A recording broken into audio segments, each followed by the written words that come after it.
Hello my dear students, welcome back to our YouTube channel Maths with Mahi। ପିଲାମାନେ ତମମାନଙ୍କୁ ଯେମିତିକି ମୁଁ ପୂର୍ବ ଭିଡ଼ିଓରେ କହିଥିଲି ତମର syllabus Odia medium class 9th ଆଉ 10thର ପ୍ରିଭିୟସ୍ ଇୟର୍ ସିଲାବସ୍ ଯାହା ଥିଲା ସେମ୍ ସିଲାବସ୍ ହିଁ ତମର ରିପିଟ୍ ହେବ 2026 ଆଉ 27 ପାଇଁ।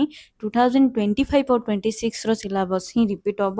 ତ ସେଥିପାଇଁ ମୁଁ ତମର ମ୍ୟାଥମେଟିକ୍ସର ଗଣିତର ଡିଟେଲ୍ଡ ସିଲାବସ୍ ଡିସ୍କସନ୍ ଏଇଠି କରିବି, ଯେଉଁଥିରେ କି ତମକୁ ମୁଁ ଜଣେଇବି ଯେ କୋଉ ଏକ୍ଜାମ ପାଇଁ ତମକୁ କେତେ ପୋର୍ସନ କମ୍ପ୍ଲିଟ୍ କରିବାକୁ ପଡ଼ିବ। ମାନେ IA1 ପାଇଁ ତମେ କ'ଣ କ'ଣ ପଢ଼ିବ, IA2 ପାଇଁ ତମେ କ'ଣ କ'ଣ ପଢ଼ିବ, IA3 ପାଇଁ ତମେ କ'ଣ କ'ଣ ପଢ଼ିବ, IA4 ପାଇଁ ତମେ କ'ଣ କ'ଣ ପଢ଼ିବ।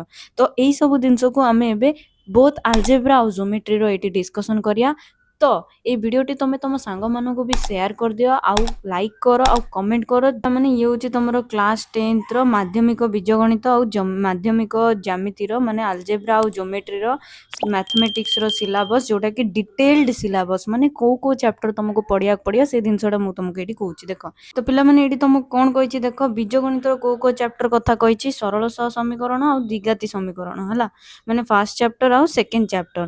ଆଉ ଜିଓମେଟ୍ରିର କେଉଁ କଥା କହିଛି, ବୃତ୍ତ କଥା ଆଉ ପରିମିତି କଥା, ମାନେ ସେକେଣ୍ଡ ଚାପ୍ଟର ଆଉ ପରିମିତି ମାନେ ଫିଫ୍ଥ ଚାପ୍ଟର। ଫିଫ୍ଥ ଚାପ୍ଟର ବି କେଉଁ କେଉଁ ପୋର୍ସନ କହିଛି, 5.1 to 5.3 and 5.10।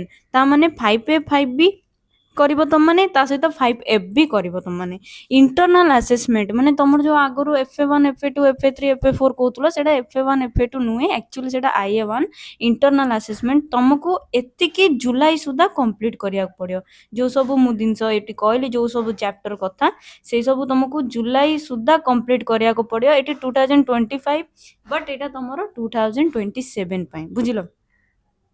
10 ମାର୍କର ପରୀକ୍ଷା ହେବ। ତାପରେ କ'ଣ କୁହାଯାଇଛି, IA2 ପାଇଁ କେଉଁ କେଉଁ ପୋର୍ସନ ଯେଉଁଟାକି ତୁମର ଅଗଷ୍ଟରେ ହେବ, ଗୋଟେ ଗୋଟେ ମନ୍ଥର ଡିଫରେନ୍ସରେ ତୁମକୁ ଏକ୍ଜାମ୍ ହେବ। ସେଇ ହିସାବରେ ତୁମକୁ ବହୁତ କଷ୍ଟ କରିକି ସିଲାବସ୍କୁ କମ୍ପ୍ଲିଟ୍ କରିବାକୁ ପଡ଼ିବ, ବୁଝିଲ ପିଲାମାନେ। ତାପରେ କହିଛି ମାଧ୍ୟମିକ ବୀଜଗଣିତର 6th ଚାପ୍ଟର ସ୍ଥାନାଙ୍କ ଜ୍ୟାମିତି, ବୁଝିଲ। ତାପରେ କହିଛି ମାଧ୍ୟମିକ ଜ୍ୟାମିତି ମାନେ ବୃତ୍ତର ସ୍ପର୍ଶକ, ତ୍ରିକୋଣମିତି ଆଉ ଅଙ୍କନର ଏଇ ପାର୍ଟ ଗୁଡ଼ାକ ପଡ଼ିବ, ମାନେ ଜିଓମେଟ୍ରିର 3rd ଚାପ୍ଟର 4th ଚାପ୍ଟର ଆଉ 6th ଚାପ୍ଟର। 6th ଚାପ୍ଟରରେ ବି ସେ 6.1 ରୁ 6.5 କହିଛି, ମାନେ 6A 6B 6C କଥା କହିଛି। ତ୍ରିକୋଣମିତିର କେବଳ 4A କହିଛି, ବୁଝିଲ। ଏଇଟାକୁ ବି ତମେ 10 ମାର୍କସର ଏକ୍ଜାମ ଦେବ ଅଗଷ୍ଟରେ। ତ ଏତିକି ପୋର୍ସନ ଦେଖ, ଏଇଟା ତମେ ଯେଉଁ ମୁଁ ତମକୁ କହିଲି IA1 ଆଉ IA2 ଏଇ ଟୋଟାଲଟା ତମେ ଦେବ ହାଫ ଇୟରଲି ଏକ୍ଜାମ। ସେଇଟା ବି କେବେ ହେବ, ସେପ୍ଟେମ୍ବର 1st ୱିକ୍ରେ, ବୁଝିପାରିଲ। 10th ପିଲାମାନେ ତୁମମାନେ ଟିକେ ଧ୍ୟାନ ସେ ସିଲାବସ୍ଟାକୁ ଦେଖିଦେଇକି ଯିବ, ଲେଖିଦିଅ ଖାତାରେ, ନୋଟ୍ କରିଦିଅ କି କେଉଁ କେଉଁ ଜିନିଷ ତୁମକୁ କେବେ କମ୍ପ୍ଲିଟ୍ କରିବାକୁ ପଡ଼ିବ। ତାହେଲେ ତୁମକୁ ଆଗକୁ ଯାଇକି କିଛି ବି ଅସୁବିଧା ହେବ ନାହିଁ, ବୁଝିଲ। ତାପରେ ଦେଖ ତମର ଯେଉଁ ଇଣ୍ଟରନାଲ ଆସେସମେଣ୍ଟ ରହିଲା 20 ମାର୍କସ, ଆଉ ଯେଉଁ ହାଫ ଇୟରଲି ତୁମକୁ 100 ମାର୍କ କୁହାଯାଇଛି, ସେଇଟା ଏଇଦର ତମର 100 ମାର୍କ ହେଇପାରେ ନହେଲେ 80 ମାର୍କ ହେଇପାରେ। ତାର ନୋଟିଫିକେସନ ଯେବେ ଆସିବ ମୁଁ ତୁମକୁ ସେବେ ଜଣେଇଦେବି। ଟର୍ମ 2ରେ କ'ଣ କ'ଣ ଆସିବ, IA3 IA4, ବୁଝିଲ। IA3ରେ କ'ଣ କ'ଣ ତୁମକୁ ପଢ଼ିବାକୁ ପଡ଼ିବ, ବୀଜଗଣିତ ରହୁଛି ଚାପ୍ଟର 4 ଆଉ ସମାନ୍ତର ପ୍ରଗତି, ମାନେ ଚାପ୍ଟର 4 ଆଉ ଚାପ୍ଟର 3। ସେମିତି ଜିଓମେଟ୍ରିର 1st ଚାପ୍ଟର 4B ଆଉ ଅଙ୍କନର 6C ରୁ 6E ଯାଏ, ବୁଝିଲ। ଏଇଟା ବି ତମେ ଦେବ exam 3rd week of October, 10 ମାର୍କର ପରୀକ୍ଷା ଦେବ। ନେକ୍ସଟ ଦେଖ IA4ରେ କ'ଣ କ'ଣ ଦରକାର ତମକୁ, ବୀଜଗଣିତର 5th ଚାପ୍ଟର ଆଉ ଲାଷ୍ଟ ଚାପ୍ଟର ସଡ଼କ ସୁରକ୍ଷା, ଯେଉଁଟାକି 7th ଚାପ୍ଟର। ଆଉ ପରିମିତିର ତମର 5B ରୁ ତମେ ଯେହେତୁ 5B ଯାଏଁ ଦେଇଥିଲ, ସେଇଟା ତମେ ଦେବ 5C ରୁ 5F ଯାଏଁ, ସରି 5C ରୁ 5E ଯାଏଁ, କାହିଁକି ନା 5F ତମେ ଅଲରେଡ଼ି ଦେଇଥିବ। ତ ଏତିକି ତମେ କମ୍ପ୍ଲିଟ୍ କରିବ। ଜାନୁଆରୀ 2027ରେ ତମେ ଦେବ IA4 ଏକ୍ଜାମ, ବୁଝିଲ। ଏଇଟା ବି ଥିଲା ତମର 10 ମାର୍କର।